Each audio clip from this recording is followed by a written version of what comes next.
إن الله وملائكته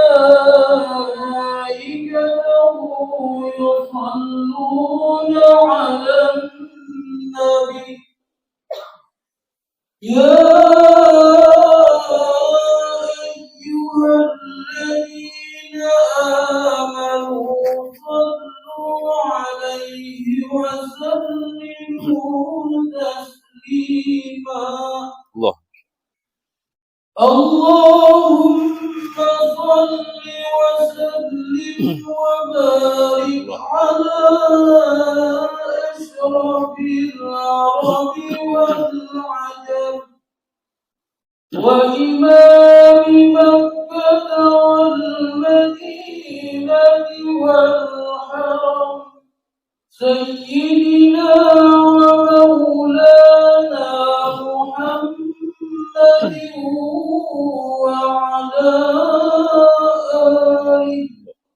وعلى آله وصحبه وبارك وسلم وزده يا رب شرفه وكرمه ومهابته وتقديما بسم الله لا حول ولا قوة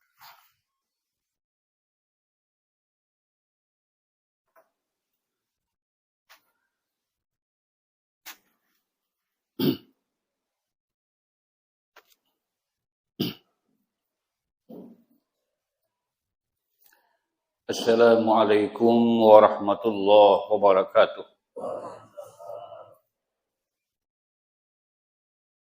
Ma'asyiral muslimin rahimakumullah. Inna yawmakum hadha yawmun 'azim. Akramahu Allah wa syarrafah.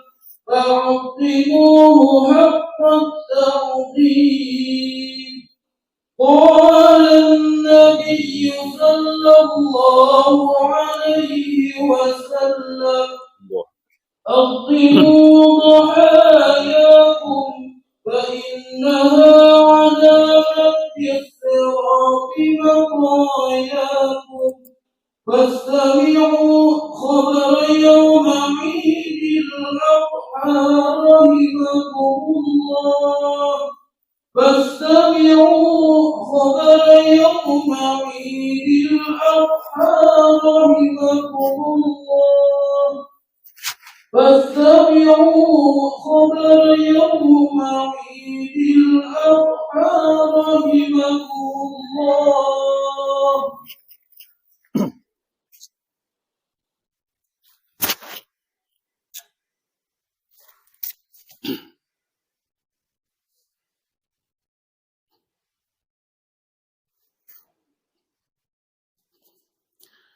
Allahu Akbar, Allahu Akbar, Allahu Akbar, Allahu Akbar, Allahu Akbar, Allahu Akbar, Allahu Akbar, Allahu Akbar, Allahu Akbar, La ilaha illallah, Allahu Akbar, Allahu Akbar kabira, walhamdulillahi katsira, wa subhanallahi bukratan wa asila, La ilaha illallah, wallahu Akbar. Walillahil hamd. Alhamdulillah.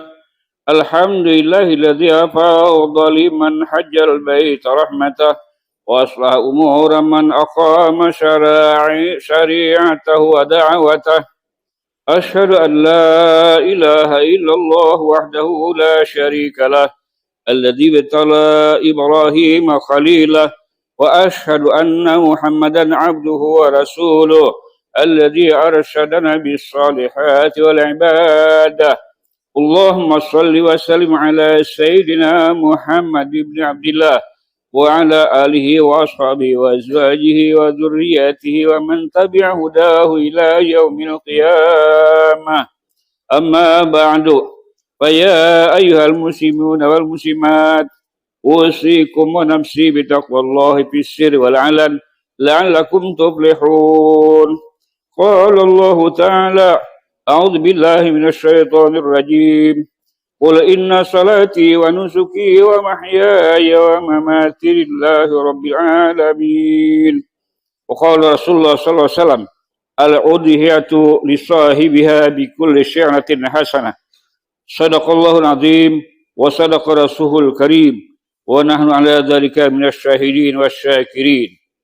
الله أكبر الله أكبر الله أكبر ولله الحمد. Kaum muslimin muslimat jamaah Idul Adha rahimakumullah.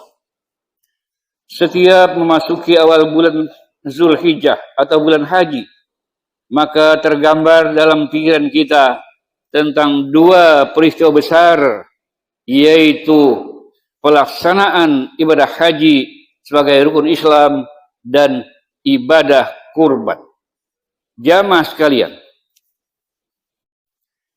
pertama, ibadah haji. Hampir 3 juta umat muslimin muslimat dari penjuru dunia sejak sebulan lalu hingga saat ini tumpah ruah di sekitar tanah suci dan Masjidil Haram. Mereka memenuhi panggilan Allah sembari melakukan rangkaian manasik haji sambil mengucapkan talbiyah, labbaik Allahumma labbaik, labbaik la syarika laka labbaik, innal hamda wan ni'mata laka wal mulk la syarika lak. Begitulah gemuruh suara talbiyah membahana hingga mereka berada di puncak ibadah haji, yakni saat wukuf di Arafah 9 Zulhijjah kemarin.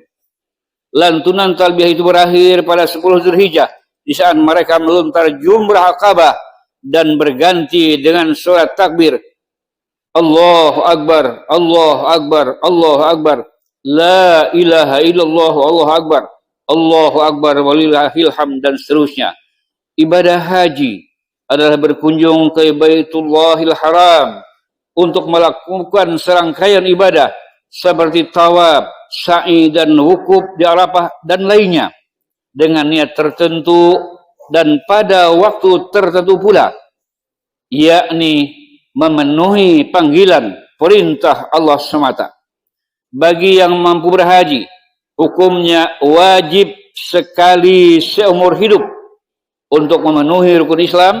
Haji juga wajib bagi yang bernazar. Sedangkan haji yang kedua, ketiga, dan seterusnya adalah sunat saja. Pergi haji adalah ar-rihlah al-muqaddasah, perjalanan suci memenuhi panggilan perintah Allah. Sedangkan tujuan berhaji ialah untuk menggapai ridha Tuhan dengan meraih derajat haji yang mabrur di sisi Allah Subhanahu wa taala, dan ganjaran haji yang mabrur sebagaimana disabdakan Rasulullah, al-hajjul mabrur laisa lahu jazaa'un illal jannah. Haji yang mabrur tiada lain balasannya kecuali surga. Secara sederhana, proses ibadah haji dapat dirinci sebagai berikut.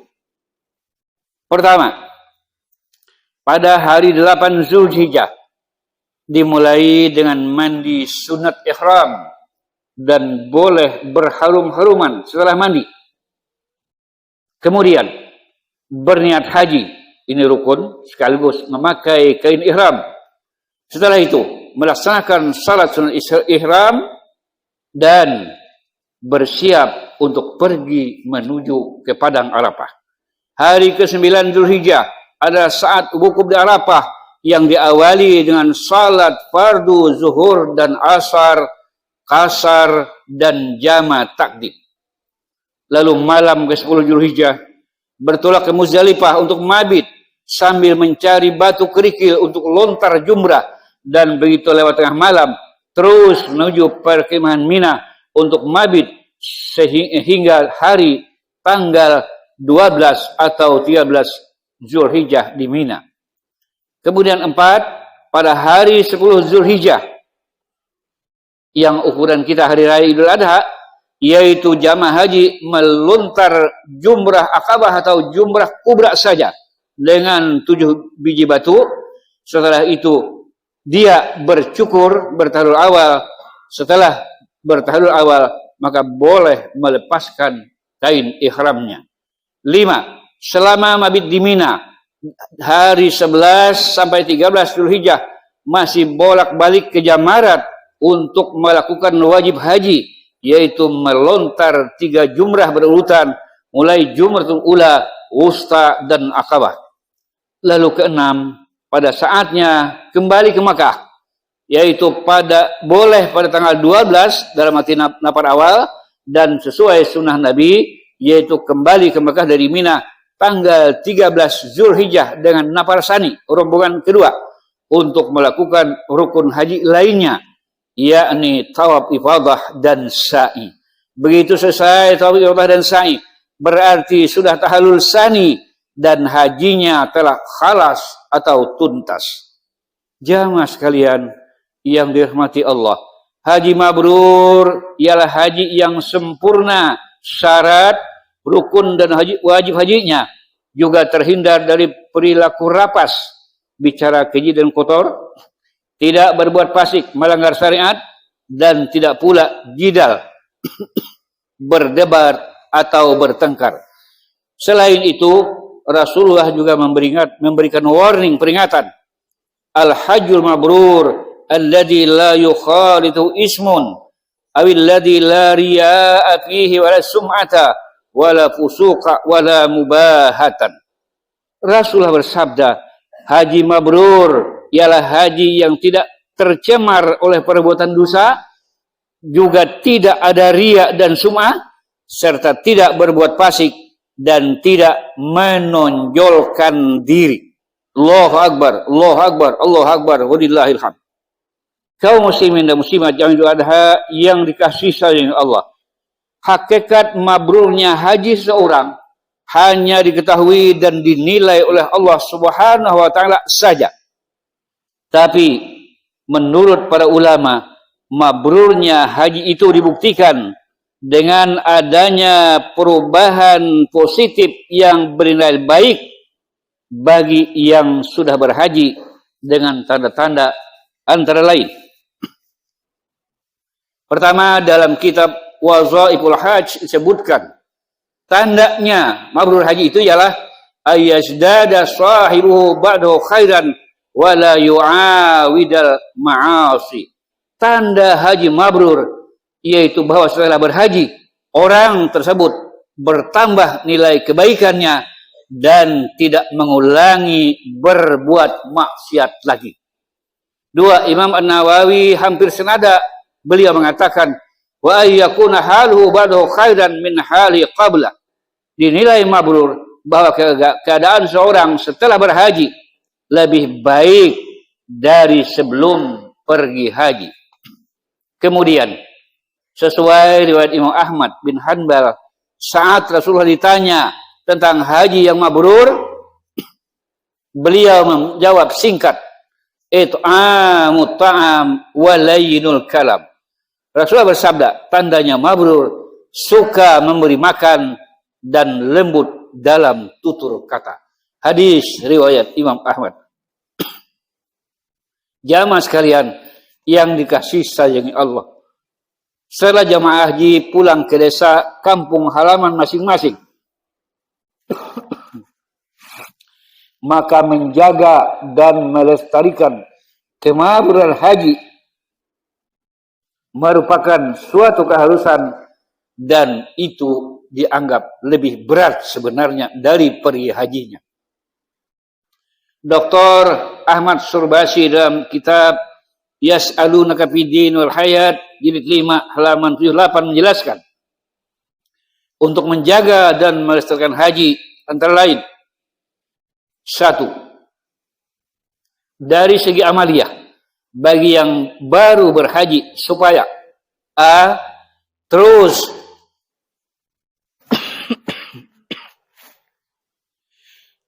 meningkatkan frekuensi dan mutu amal ibadahnya.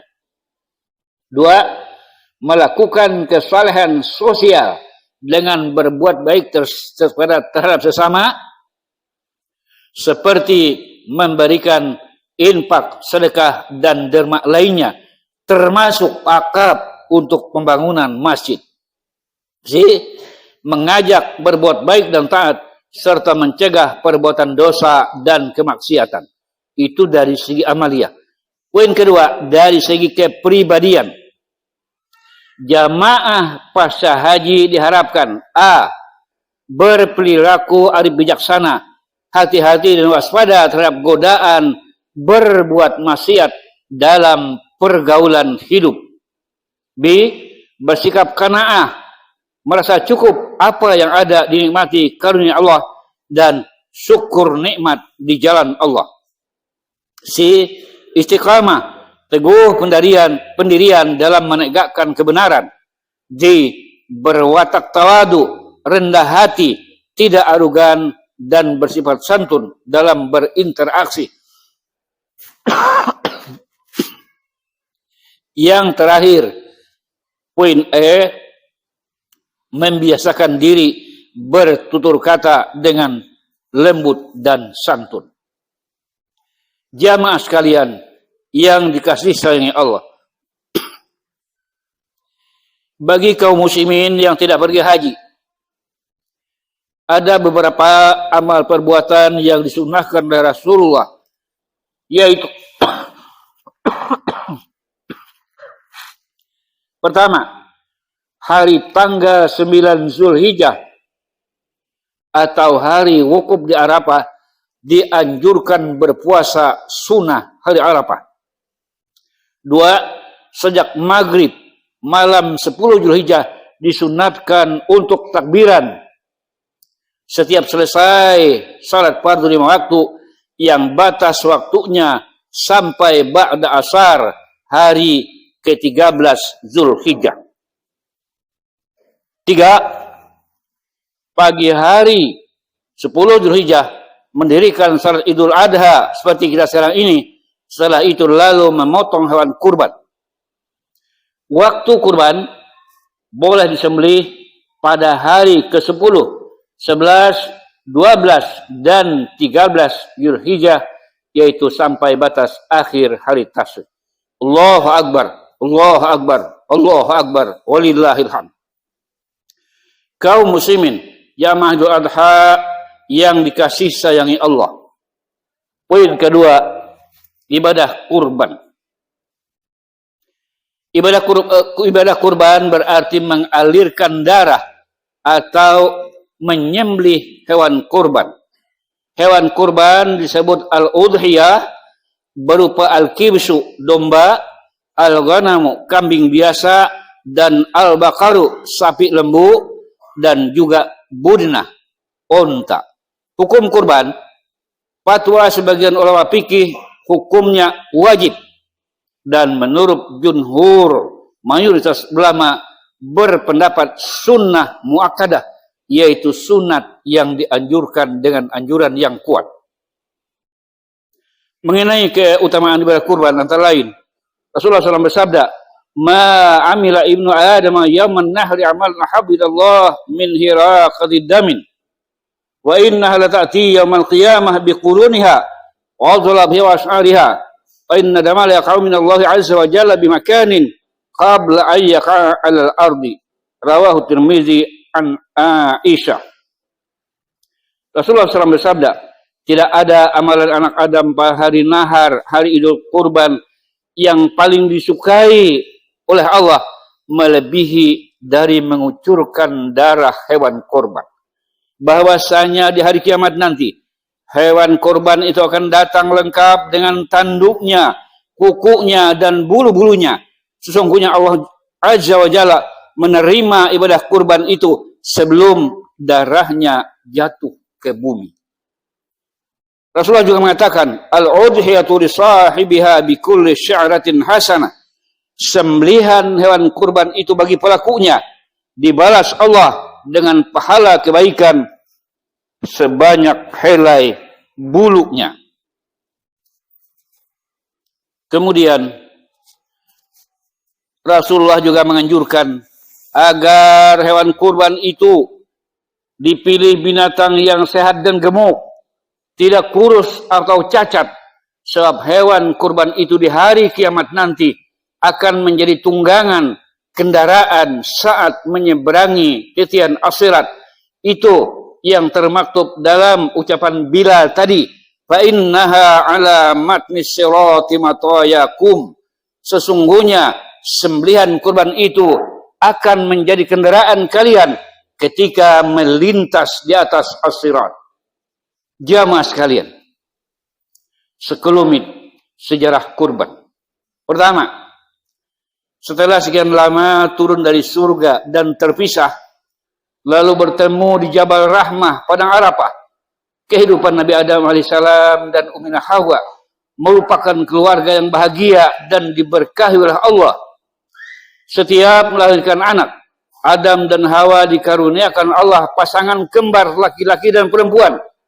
Itu terjadi hingga 20 kali melahirkan anak kembar. Yang tertua pasangan kembar Qabil dan Iklimah disusul oleh pasangan Habil dan Liuza. Dalam syariat Nabi Adam waktu itu, anak laki-laki boleh mengawini perempuan yang disukainya, tetapi dari pasangan kembar yang berbeda, dalam arti perjodohan kembar silang. Allah memerintahkan Adam mengawinkan Qabil dengan Liuza dan Habil dengan Iklimah. Lalu Adam pun menyampaikan perintah Allah itu kepada mereka. Si Qabil yang tertua tidak terima, bahkan marah sambil berkata, Iklimah adalah saudara kembar saya dan dia lebih cantik, maka saya lebih berhak mengawininya. Apalagi kami berdua kembaran yang bibitnya dibuahkan dari surga, sedangkan Habil dan Liuza bibit kelahiran di bumi. Nabi Adam menasihati Qabil, wahai anakku, jangan engkau menentang perintah Allah. Tapi Qabil menjawab, Allah tidak memerintahkan begitu, tetapi karena ayah lebih mencintai Habil, maka ayah kawinkan dia dengan kembaranku yang cantik. Rupanya kecantikan dari dulu sudah menjadi fitnah. Solusinya, Nabi Adam berkata, wahai anakku, Qabil dan Habil, pergilah kalian berdua ke perbukitan Mina, minta keputusan Allah dengan cara berkorban. Siapa yang kurbannya diterima oleh Allah, maka dialah yang berhak mengawini Iklimah. Lalu sebagai petani gandum, sang kakak Qabil mempersembahkan kurbannya berupa buah gandum yang jelek dan banyak hampa. Sedangkan Habil selaku peternak mempersembahkan kurban berupa kibas domba yang baik, segar dan gemuk. Ringkas cerita, kurban si Habil kakak ditolak oleh Allah dan kurban si Habil adiknya diterima. Akibat risau, iri dengki ditambah hasad iblis, akhirnya Qabil membunuh adiknya Habil. Itulah sejarah pertumpahan darah pertama kali di muka bumi yang konon terjadi pada hari Selasa. Namun korban Habil dan Qabil ini tidak diwariskan kepada kita umat Rasulullah sekarang. Yang kedua, dari Sayyidina Ali bin Abi Thalib karamallahu wajhah, bahwa Nabi SAW bersabda, ketika Allah memperlihatkan kekuasaannya kepada Nabi Ibrahim di langit dan di bumi, tiba-tiba Nabi Ibrahim melihat orang berbuat maksiat, maka ia langsung berdoa mohon kepada Allah untuk dibinasakan. Maka binasalah orang tersebut. Dan begitu seterusnya untuk kasus yang kedua dan ketiga kalinya. Mereka pun jadi binasa. Lalu Allah berfirman, hei Ibrahim, engkau itu orang yang mustajab dalam berdoa. Maka janganlah engkau berdoa untuk membinasakan hambaku, kata Allah. Sebab hambaku itu berada dalam 3 alternatif kemungkinan. Pertama, kata Allah, bila ia bertaubat dari rusaknya, maka aku mengampuninya. Kedua, atau aku keluarkan dari keturunannya zuriat yang bertasbih memuji aku. Atau yang ketiga, ia rujuk kembali menghadapku, maka terserah bagiku mengampuninya atau menyiksanya. Dikisahkan, saat Nabi Ibrahim memegang pisau untuk menyembelih Ismail, ia berkata, "Ya Allah, ini putraku, buah hatiku, dan manusia yang paling tercinta bagi diriku." Tiba-tiba terdengar suara, "Ingatlah Ibrahim, ketika engkau berdoa padaku untuk membinasakan hambaku. Apakah engkau tidak tahu bahwa aku sangat kasih sayang terhadap hamba-hambaku, sebagaimana engkau mengasihi anakmu?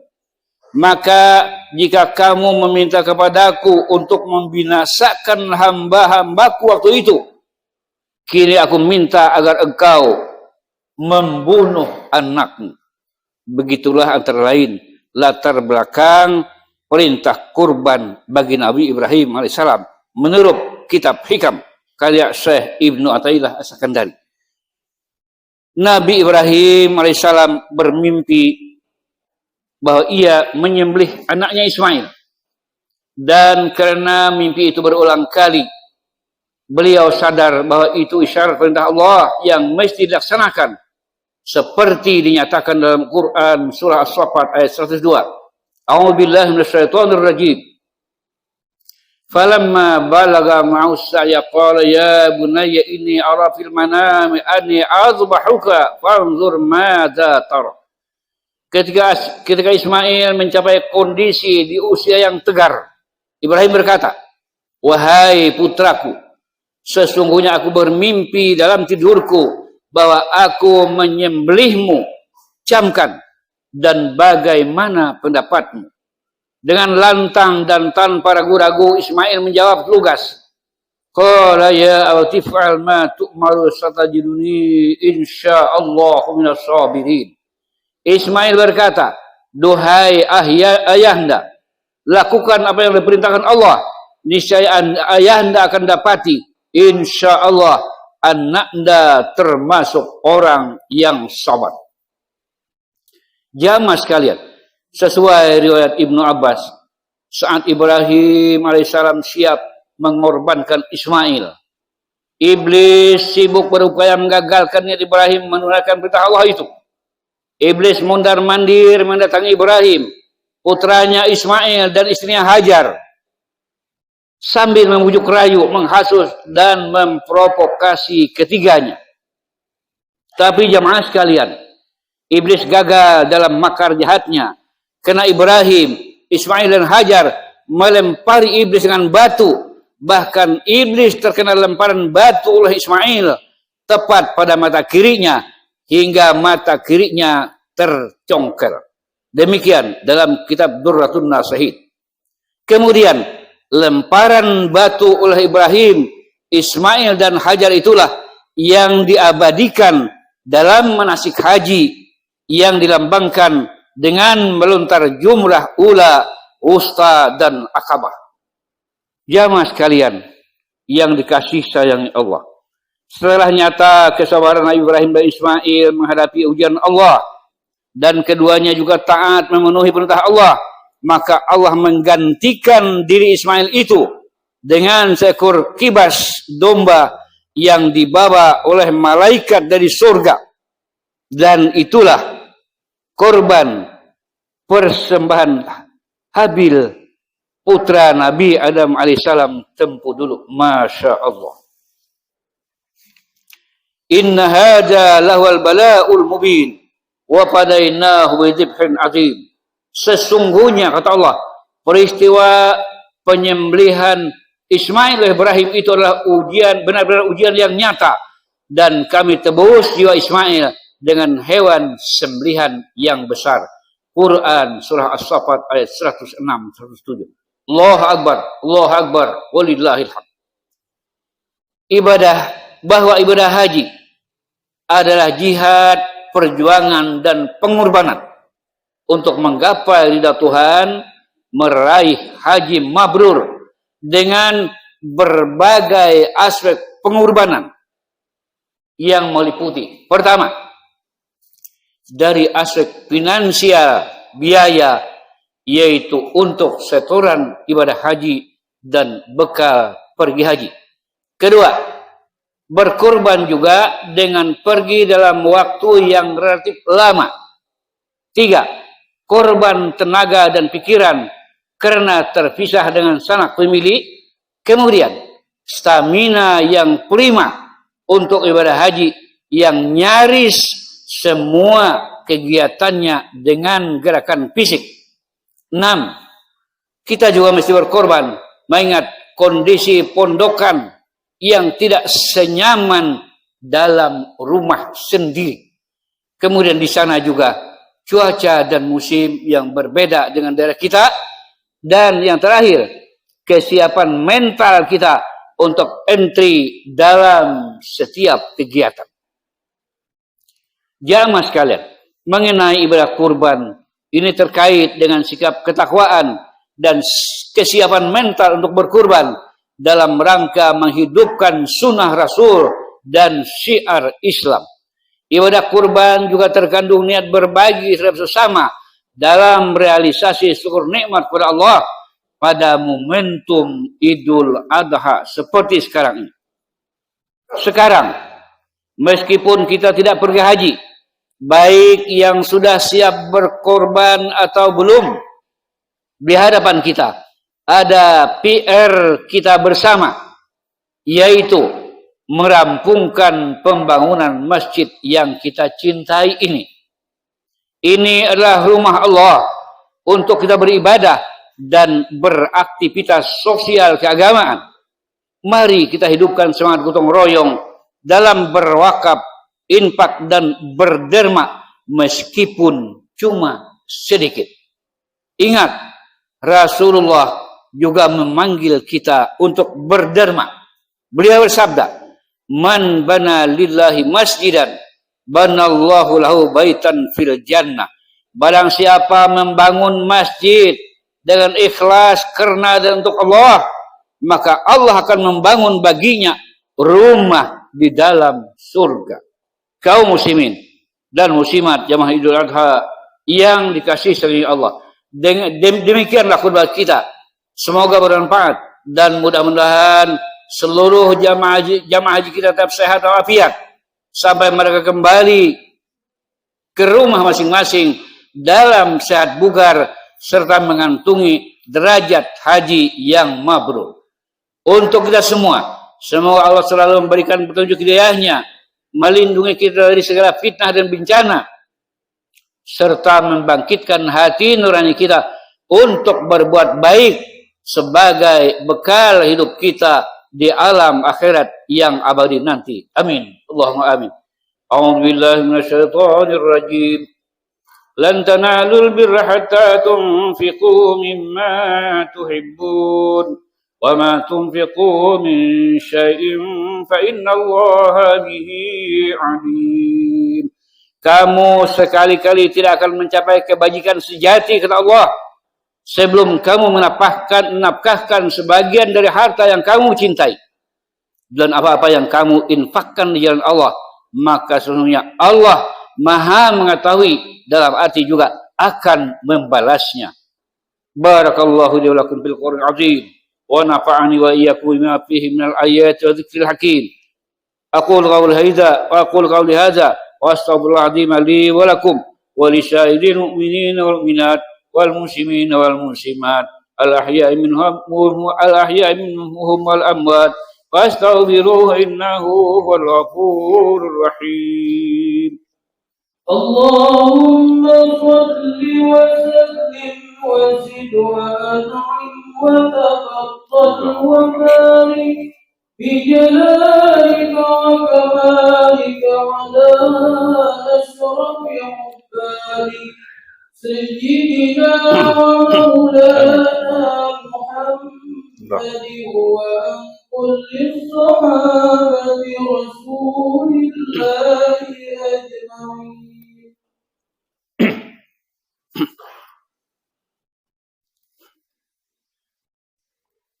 Allahu Akbar, Allahu Akbar, Allahu Akbar, Allahu Akbar, Allahu Akbar, Allahu Akbar, Allahu Akbar.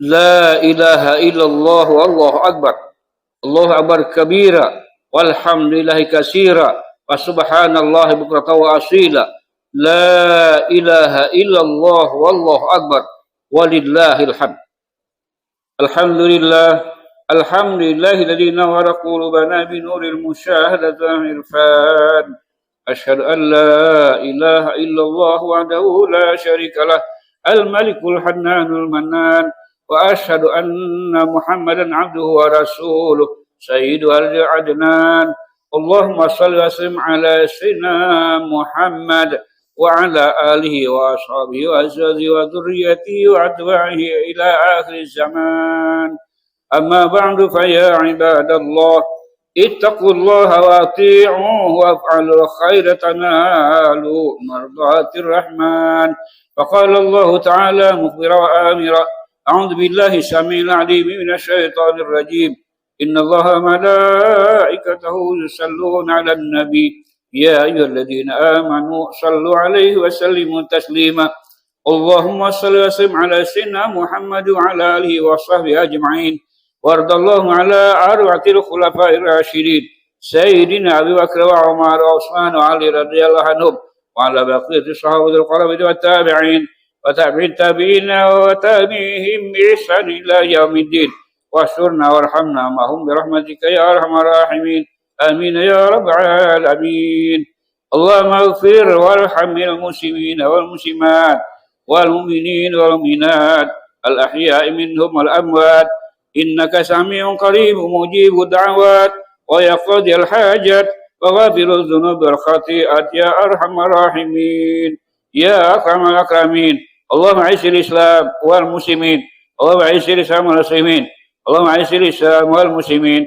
وأهلك الكفرة والمبتدعة والمشركين ودمر أعداءك أعداء الدين وأعلي كلمتك إلى يوم الدين ربنا آتنا من لدنك رحمة وهيئ لنا من أمرنا رشدا ربنا آتنا في الدنيا حسنة وفي الآخرة حسنة وقنا عذاب النار والحمد لله رب العالمين عباد الله إن الله يأمر بالعدل والإحسان وإيتاء ذي القربى وينهى عن الفحشاء والمنكر والبغي يعظكم لعلكم تذكرون فاذكروا الله العظيم يذكركم واشكروا على يزيدكم واسألوه من فضل يؤتكم ولا ذكر الله أكبر الله أكبر الله أكبر الله أكبر ولله الحمد والسلام عليكم ورحمة الله وبركاته صلى الله ربنا على نور المؤمن أحمد المصطفى سيد المرسلين صلى الله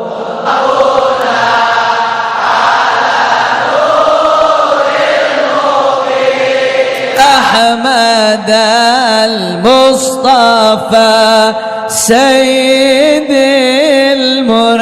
المرسلين وعلى